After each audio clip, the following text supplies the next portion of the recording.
everyone wants to have like the right meditation. And Yes. the right meditation is just to allow something to wash over me, right? To have all those thoughts, but to be able to sit with them and not want to change them.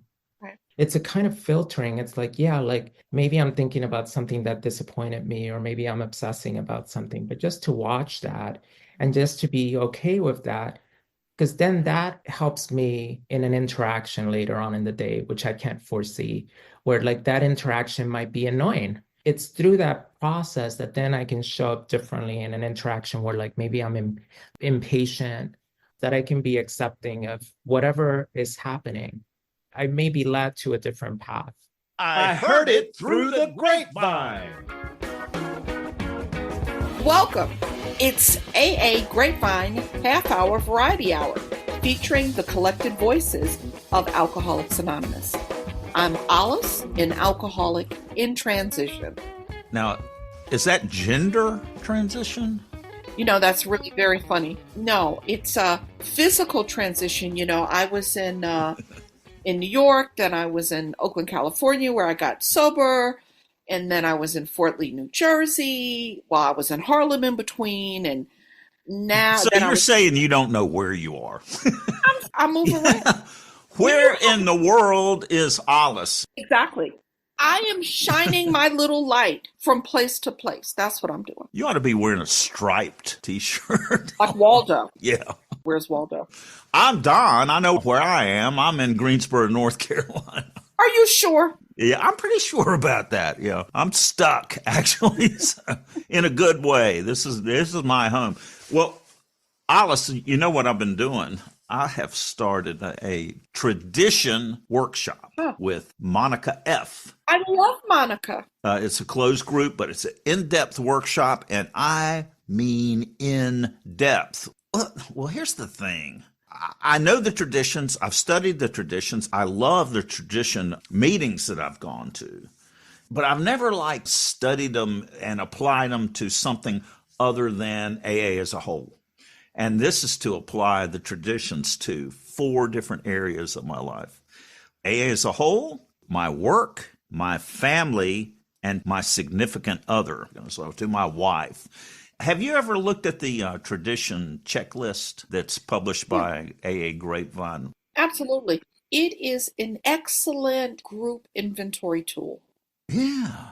When you're in a group and the group needs to do group inventory, there's no better tool, I would argue, than the 12 tradition checklist that the Grapevine puts out.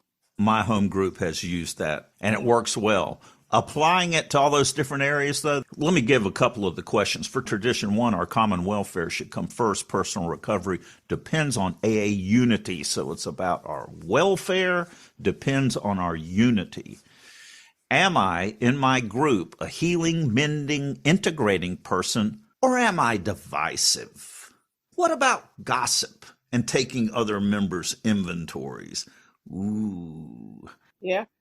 Anybody that's been in Alcoholics Anonymous for a while that tells the truth has been guilty at some point or another of gossiping or taking someone's inventory, sometimes under the guise of we're being helpful. Yes. And question really forces us to take a real hard look at ourselves. Am I gentle with those who rub me the wrong way, or am I abrasive? It's like coming back to the steps and everything. And these kinds of questions have changed my behavior. Absolutely. You know, there are people who are irritating. Yeah, absolutely. In and outside the room for Alcoholics Anonymous. That's right. But here's where the steps and the concepts and the traditions all meld together. Love and tolerance is our code. Exactly. And so when people rub me the wrong way, it really is an invitation. My friend Brenda J. calls it spiritual sandpaper. It's an opportunity to look at why. It doesn't matter why I'm disturbed. It matters why I'm disturbable, right? And if my reaction is to be abrasive, I've missed the opportunity. Yes. So to check that and consider is this the best for AA as a whole for me to, am I doing all I can to maintain the unity of AA? Same thing with judging other groups. There's questions about that. Do I look at other groups and say my group's better than their group? Right. Or meetings in my area are better than meetings in another area? Yeah. I mean, there's a world of stuff. So that's AA as a whole, but applying it to my personal life, being married long term, my wife actually suggested I might be an alcoholic back when I was drinking and said she wasn't going to marry an alcoholic. And she did. She did, and she stuck with me, and she stuck with me through getting sober and all the massive changes that come with that in a relationship. So applying these ideas of the traditions to the marriage is our common welfare comes first. Personal recovery depends on unity. The unity of our marriage is the most important thing. Our common welfare has to come first, and that means surrendering my ego a lot. Marriage is all about surrender. Actually, I think that marriage was a surprise to me. I had a lot of ideas of what it would be like, but it turns out long term, it's really about 90% hollering, "What did you say?" from the other room. And you know what? I don't want you hollering. What? Well, that does not sound like a unity common welfare experience. It's my hearing going. Olis, who's our guest today? Don, I'm really excited today. We're welcoming Ramon. He is in Philadelphia, Pennsylvania. After that, we're going to have an excerpt from a new audiobook version of Prayer and Meditation. The print version's been out for a while in paperback, but the audiobook is brand new. Yeah, and it's beautifully done. The book is a compilation of articles published in the magazine, 50 some different points of view on prayer and meditation, shared by members of AA. You can buy the print or audio version in the store at aagrapevine.org. This excerpt we're going to have at the end of the show today is beautifully done.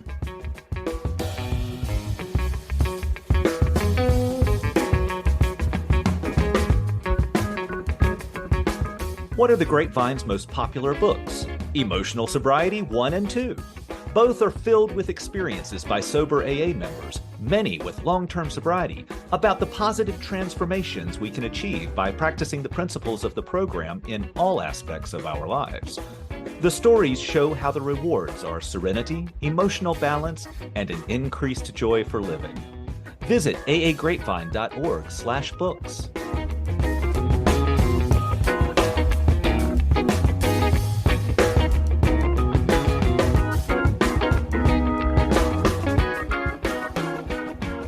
I'm Ramon. I'm based here in Philadelphia. I'm an alcoholic, and my sobriety date is September 28th, 2017. I'm so grateful for the invitation. I have been on this journey with Olis for a couple of years since the pandemic. It was one of the silver linings of the pandemics to just expand. Really, I think that the pandemic really opened me up to a world of Alcoholics Anonymous that I was not familiar with. I arrived at the doors of Alcoholics Anonymous in 1997, but it wasn't until late spring, early summer of 2020 that I found the Bronx Big Book Study, and I started going there every night at 9 p.m. And I started to hear an experience in Alcoholics Anonymous that I had never had, because my original sobriety date was August 11th of 1997, and I was sober for 17 years. Was that in AA? That was in an AA in New York City. I got sober. I went to a lot of meetings and I did a lot of service. Well, that's scary to me. You drank after 17 years? I drank after 17 years. I really believe that my relapse started at 10 years. When I look at it now, I see that at 10 years, I was seeking something different, but I was unwilling to really access what was here for me, which was the steps. I still wanted to sort of do it my way and drag my feet. And I did find a new sponsor at 10 years who actually took me through the book for the first time. We would meet before the meeting. For the first time? Yeah, I only got as far as step 5. When I look at it back now, I realized that this sponsor was passing on his experience, and he had never had an experience going through the work. And I didn't really know. I just thought, well, my sponsor is somebody that I call in the morning and call at night. And it was that kind of sponsorship where any problem I had, I would take it to my sponsor. There was never a relationship with God. To be completely honest with you, Don and Olis, I honestly didn't even know what an alcoholic was. How did it not? I mean, you must have heard it if you were going to meetings and participating. I knew it, but not in a deep way, in the way that I know it today, that to concede to my innermost self, I Mm-hmm. really had to understand what I was suffering from, and that it was fatal, and that it was a threefold disease, that it was physical, mental, and spiritual. During that period of double digit sobriety, the way that I treated my alcoholism and really that spiritual malady, that internal discomfort, was through relationships and through accolades, through going to the right school and getting the right job. But it was all based on self-centered fear. And I didn't know that I was moving through the world like that for so long. It just was the only life that I knew. Yeah. I didn't know. I so appreciate your candor. You can be in the fellowship of Alcoholics Anonymous, going to meetings, taking cookies, maybe even sponsoring people, but not following the clear-cut directions as laid out in the book. And if you don't, are you really in the program of Alcoholics Anonymous? And that's what I hear you making the distinction between, I was here and I had 17 years of abstinence, Correct. but I didn't understand truly what my problem was, which is the spiritual malady. Because I didn't understand what it was, I didn't have a spiritual solution. And ultimately, all of the stuff, the fancy jobs and the things and the relationships, they didn't work. No human power. Yeah, I mean, absolutely. I mean, none of those things treat alcoholism. And like you said, I was taking meetings to a Mike Award. I was going to fellowship after the meeting, but I was doing everything the same way I always had. Now that I've been on this path, I'm on the other side, and I'm grateful that I have sponsees and that I'm currently just finished Bill's story with 2 sponsees this week. Bill's story is a chapter in the big book of Alcoholics Anonymous, which is our textbook. Chapter number 1. The basic text. I never knew all the instructions were there. The reason we read Bill's story, did I feel like Bill? Did I think like Bill? And do I think that this program can work for me too?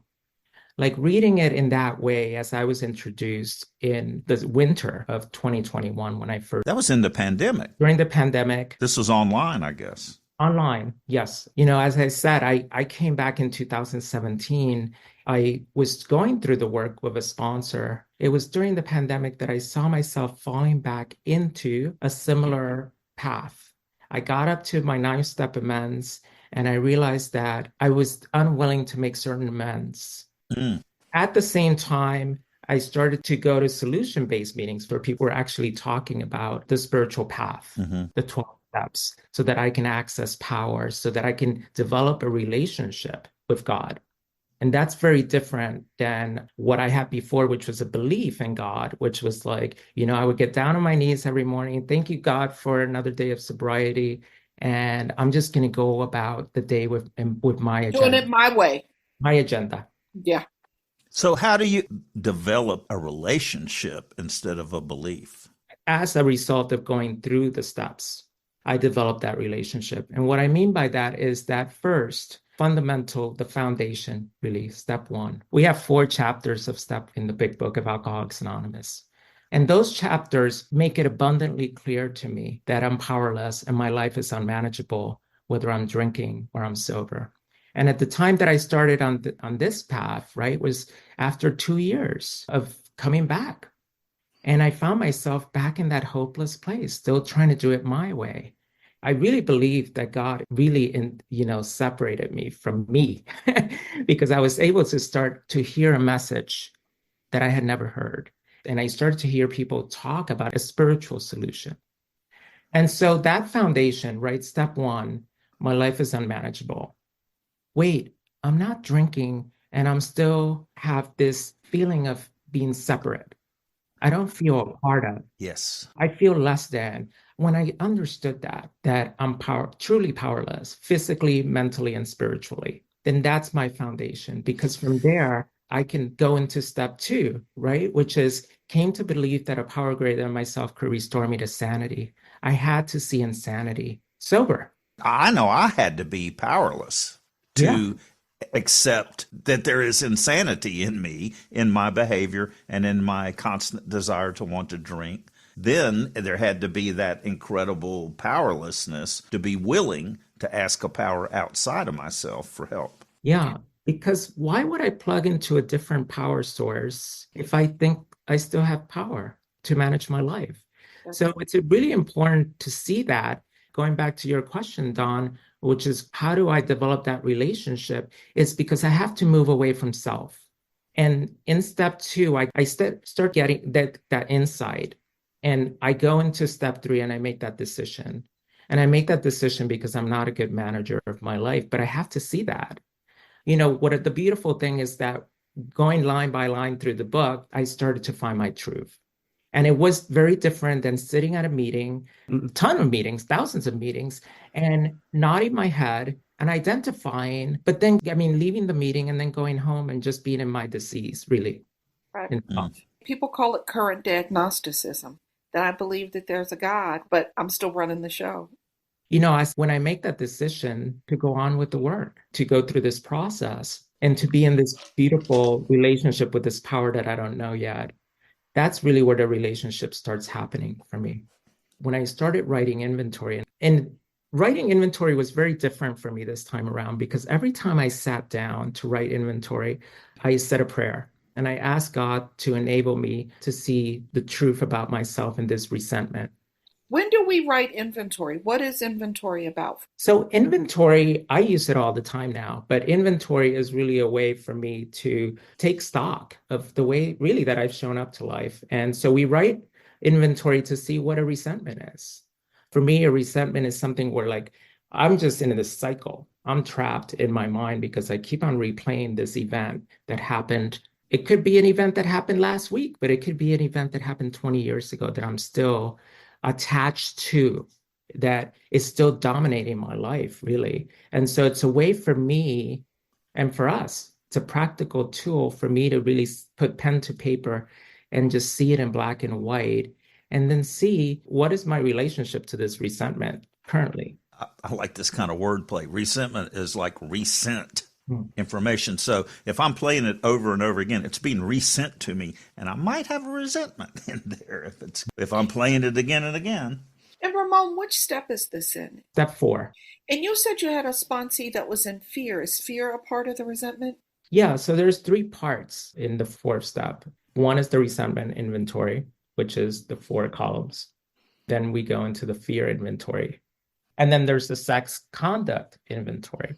There's 3 types of inventories that we do to really get a self-portrait, really. That's what I really think. I need to get a portrait of who I've been, how I've shown up in relationships. A true portrait. A true portrait. Not the picture that I'm painting, because the picture that I'm painting, I'm always the hero. I'm always the aggrieved, right? Yeah. Which is what's so nice about it for me with the 4th step is working with a sponsor, is that my sponsor sees exactly what's going on without it being colored like I do by my emotions, and can see the true picture, and it helps. I wanted to share actually because this is a practice that I continue to use. Inventory is something that, even though I've gone through this process, I do it probably on a weekly basis a couple of times. And I just recently had this experience writing inventory. I'm currently in graduate school, and one of my colleagues disturbed me. She was being negative about not getting a specific grant, and she felt very entitled. And so I was upset. She was disturbing my serenity. And I realized that I was expecting her, like for me to be okay, I needed her to not complain and express herself around me in that manner because I didn't want to be disturbed. So the behaviors that were coming up for me, I know today are my character defects, is that I started avoiding her and I started being dismissive whenever we were in interactions. And I thought that that was okay until I didn't. I was doing my dishes one night and I just kept on replaying this. Like we were talking about, Don, I was kept on replaying it. And I said, I need to sit down and get pen to paper. And so now I can talk about this, but I didn't see it at the time. And what I saw was that it made me uncomfortable because for years I was the same person. I was showing up that way and Wow. at, at at a job, like I had many jobs where I would, if I wasn't getting my way, I would gossip, complain about the company, complain about the corporate structure and this and this and that, and I would poison the water. Mhm. Yes. What it showed me was that, first of all, it's very humbling to have to admit after Yeah. going through this process that I'm powerless, that Yes. I can still show up this way. And that I have been, and if I'm not careful, currently will be the same person that the person that I don't like is. I am the person that I'm mad at. And why do you want to change? The man I was drank, the man I was will drink again. That's Yeah. right. Yeah, and absolutely. And because I think, this is the thing I didn't get back then. The thing is that if I sit on all that stuff, it makes me toxic. Yep. And so, I mean, thank God we have a step 10 so that we can continue to watch for these things. Step 10, continued to take personal inventory, and when we were wrong, promptly admitted it. Which is simply a continuation of step 4, 5, 6, 7, 8, and 9. Absolutely, because when I wrote that inventory, it was not enough. Because as it says, right, a solitary self-appraisal is insufficient because I can make excuses for why I need to protect my bubble. But what I realized in sharing with a sponsor afterwards, I got to see a deeper level of truth because I got to see how I was showing up and that I was creating this separation. I was separating myself from this person that's not awake. She's not in the program. Perhaps she needs to express herself in the way that she knows. Yeah. Can I just allow her to be who she's being in the world? Yeah. And really practice spiritual principles like compassion, understanding, love, tolerance, listening. Right. Can I just listen without judgment? I realize that I need God, that I can't do that on my own. I love that because I want to ask you to say a little bit about how you use prayer and meditation, how God helps you, how you access through prayer and meditation. I mean, prayer and meditation is huge because my relationship to prayer has changed through this process because I now see that prayer is a conversation between me and God. I know all the prayers and I can recite them, but I really have to personalize them. Like, for example, with that scenario, I really had to invite God to allow me to be loving and tolerant and patient and kind and understanding. But I start every single day with prayer and meditation, and that is not who I was when I got here. No. I mean, it's a radical thing for me to even say that I sit. The way that I start my day every day is at least for 15 or 20 minutes. And I still read pages 86 through 88 from the big book, which is Upon Awakening. It's part of our 11th step, sought through prayer and meditation to improve our conscious contact with God. Because what happens in this process is that we get access to this power. We've cleared out the path, like Olis, you were saying, we cleared the noise really with steps 4 through 9 so that we can hear the direction of God. And now that we have access, how do we continue to have that access? And for me, it's a daily practice. It's all throughout the day. It's just not in the morning. So we come in when we have conceptions of what God is. I came in and had conceptions of what prayer was, conceptions of what meditation is. All that stuff has changed and is different for me than what I originally thought when I came in. What exactly is prayer for you, and what exactly is meditation? To me, prayer is really a conversation. It's about really being humbled, like I said, with that scenario, and just understanding that to truly accept somebody or to truly love somebody, love for me was always conditional. It was always based on what I can get or if I could get validated by you. But to me, truly to love and to be understanding and to practice what we call spiritual principles, tolerance, I really need to invite God in. For me, prayer functions that way, that I need to continue to turn towards what, right? Turn towards God, but it's really an action. It's like pausing. Usually, when something happens, my first response is still emotional. I think for all of us, Yes. that prayer is pausing. It's a radical thing for me to pause because we want to immediately figure out or fix. Yeah. And so to continue to enlarge my spiritual life, I need to seek. And the meditation for me, it was really foreign for a long time. Yes. I never wanted to sit still and I never wanted to be in my body. And that's why I drank. And for me to sit still now and start my day in that, really in the presence of God, even if my mind is racing, to have that moment and just the practice of just sitting. I used to start, I love this topic of meditation because it was for years I resisted it. I thought I used to go to meetings and say, well, my meditation is really running. There is that kind of like runner's high where you get like really in your body. But then I realized, no, it's really just sitting. Yeah. And being. Ramon, I could talk to you all day. What a lovely conversation. Thank you. Thank you so much.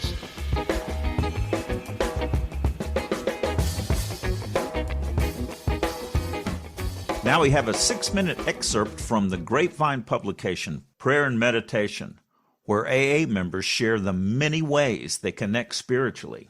You can find the print and the new audio version at aagrapevine.org. Click Store and then Books or Audiobooks. And while you're there at aagrapevine.org, you can further support this podcast by buying a subscription to the Grapevine in print or digital or both. Part 1. A Journey into Prayer and Meditation. Chapter 1. Daily Routines. Members fold prayer and meditation into their sober lives. In AA, we hear that the only thing a person needs to get started with prayer and meditation is an open mind. But just how does one acquire this precious attribute? According to the anonymous author of this chapter's opening story, Meditation Made Easy, it can be as simple as asking for help. Noting, I had absolutely no idea how to pray or meditate, this writer pressed ahead, swallowing my pride as only the desperate can, and asked for some guidance. Over time, this member settled into a routine of just talking to God, and before long, I gave him an earful. For many, like Gary T. in his letter To Improve Our Conscious Contact with God, maintaining and developing a conscious contact with a higher power can be as simple and as deeply profound as developing a relationship with another person. I can talk, I can be silent, I can ask favors, I can forgive, he writes, but others like J.H. in the article Holy Order of Doorknobs have had a tougher time with the higher power concept. My experiences with organized religion left me quite confused, angry, and belligerent, J.H. writes, yet alcohol had me beat. And having heard at a meeting that my higher power could be anything I wanted it to be, even a doorknob, this writer thought it was time to give it a shot. However, when a person chooses to tune in to God's will, and the ways are many, the results can provide added protection against a drink. As George B. in his story, Tuning into Our Higher Power notes, the first step in seeking God's will is that of becoming receptive to it. Meditation Made Easy. April 2009. At a counseling session not long after my first AA meeting, my counselor urged me to pray and meditate. Normally, I would have quietly refused, while offering some frivolous excuse such as not having the time. Somehow, though, the freedom that AA was giving me to decide such matters for myself enabled me to acquire an open mind on the subject of spirituality for the first time in my life. The only problem was that I had absolutely no idea how to pray or meditate. Swallowing my pride as only the desperate can, I asked the counselor for help. She said I should pray to whatever I thought might be out there. I was advised to ask this something to keep me sober for just this day, and if I hadn't taken a drink by the end of the day, I should offer my thanks to the same whatever it was. That sounded almost too simple. Of course, I would try prayer. What did I have to lose? To this day, I say those same prayers every morning and night, and I, who could never stay away from a drink longer than 2 days, have gone a decade and a half without a desire for one. Meditation hasn't been so easy. Strangely, the people at that one meeting I attended were no help. I heard some say to sit quietly and empty my mind. Others said to recite some passage from the big book or other spiritual text over and over. Some merely shrugged and said prayer was enough, as long as I was sincere. Then there were those inclined toward nature who advocated walks in the woods or watching the sunset. I leaned toward this approach, but soon found my mind wandering. My counselor recommended talking to God. This was a little tricky since I was still dabbling in agnosticism. However, I had agreed to go to any length and to keep an open mind. For my job, I had to face a half-hour drive each way. Talking to God seemed far-fetched, but as it turned out, I gave him an earful to and from my new place of employment. Even after changing jobs, my talks with God on the way to and from work became routine. They began to take the form of a real conversation rather than simply venting steam. In time, I acquired the ability to begin talking with no thought of what was going to come out of my mouth. During these conversations, the car radio stayed off. I found that the world's problems would still be there whether I listened to the news or not. Interestingly, those worldly problems had less impact on me after God and I had discussed the more immediate issues swirling around inside my head. I began to look forward to these times set apart with God. The difference between meditation and prayer became apparent. Meditation, practiced in the form of simply talking to whatever I thought might be there, was helping to change my life. I could deal with life now rather than running to a bottle in momentary oblivion. I quit the debating society over whether God is or isn't. I made my decision that God is. AA led me to him, and meditation was the principal means by which we communicated. I could never have imagined that meditation, which has played such a vital role in my recovery, could be as simple as having a conversation. Anonymous. To improve our conscious contact with God. From Dear Grapevine. November 2005. Maintaining and developing a conscious contact with my higher power, whom I choose to call God, can be as simple and as deeply profound as developing a relationship with another person. I can talk. I can be silent. I can ask favors. I can forgive. I believe that every encounter I have with another person is potentially an opportunity for prayer and meditation, for acknowledging and recognizing my higher power's presence within me and around me. And the more I seek the love and beauty of God's grace in the people around me, the more aware I become of God's presence in the world. Gary T., Poughkeepsie, New York. Thanks to everyone who subscribes to the Grapevine magazine in print or in the AA Grapevine app. Your support makes this podcast possible. I'm at the very wit's end. Cuckoo. This Wit's End, submitted by Don in Washington, Pennsylvania. A recent study found that it takes the average person 200 steps to get to the nearest bar, but it takes 450 steps to get back. The results are staggering.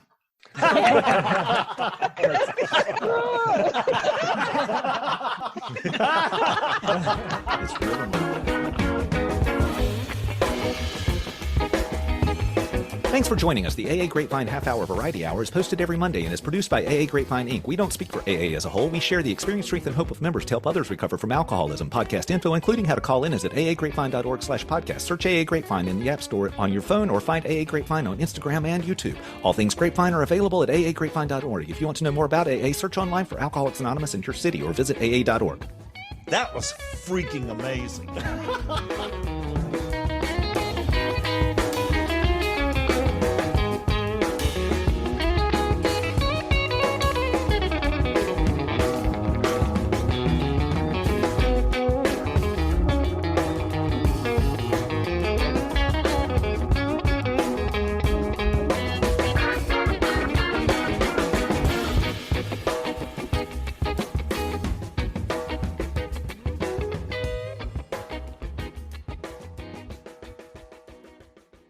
Holy Order of Doorknobs, September 2012.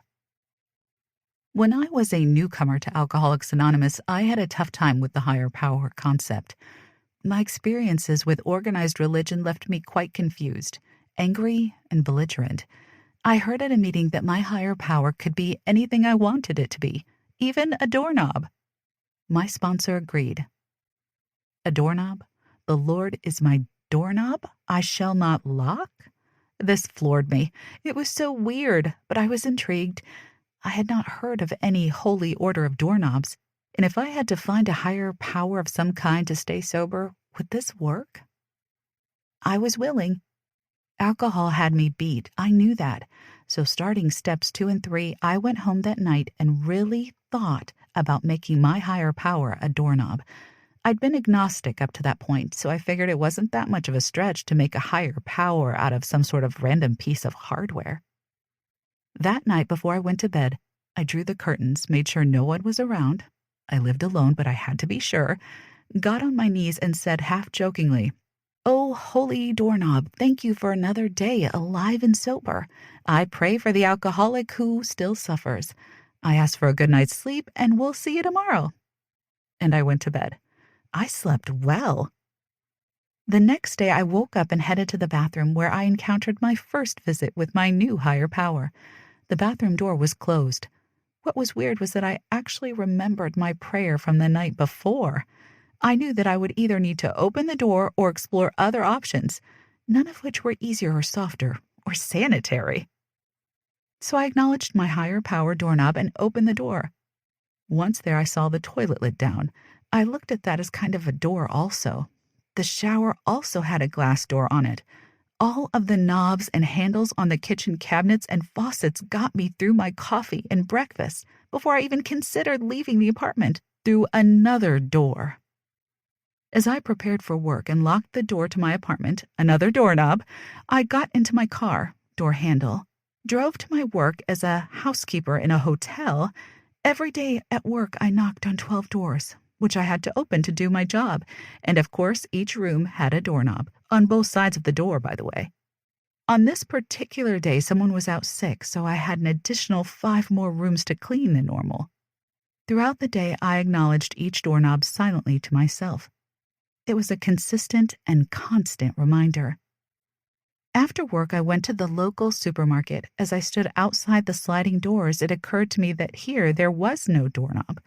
So as far as this was concerned, there was no higher power here, unless the floor mat that opens the door.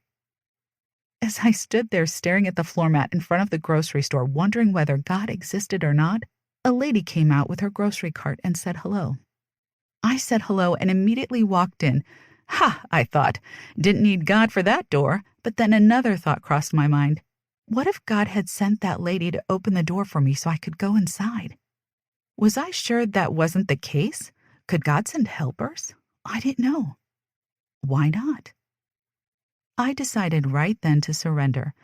God either is or he isn't. What is our choice to be? It didn't matter whether you believed in my doorknob or not.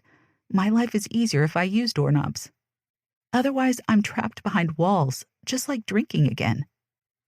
The day before my prayer, I had used doorknobs without a thought or care, and they still worked. I had been using my higher power throughout my life, but had never realized it. I never made the connection. Once I realized that a higher power was indeed working in my life, I started to try to reconnect back to that power to complete the circuit. That's when the magic started happening. The 4th dimension spoken of in the Big Book, when life suddenly becomes open and exciting. The rest of the steps helped me find my way and clear the wreckage of my past. So the doorknob has become a powerful symbol for me in my recovery. I was trapped when I was out there drinking. A power greater than myself for me turned out to be a doorknob. It set me free, and it wasn't even locked. J.H., Redondo Beach, California,